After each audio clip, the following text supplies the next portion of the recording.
అందరికీ వినాయక చవితి శుభాకాంక్షలు. ఇదిగో మా పండగ అయిపోయింది. వినాయకుడికి వంటరాళ్ళు అన్నీ అర్పించేసాం. ఇదిగో అమ్మమ్మ,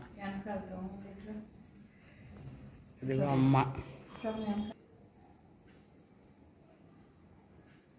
ఇదిగో వినాయకుడికి దండం పెట్టుకుంటున్నారు అమ్మ, అమ్మమ్మ. హ్యాపీ వినాయక చవితి అందరికీ. లోకా సమస్త సుఖినో భవంతు. అందరి కష్టాలు తొలగిస్తాడు విఘ్నేశ్వరుడు.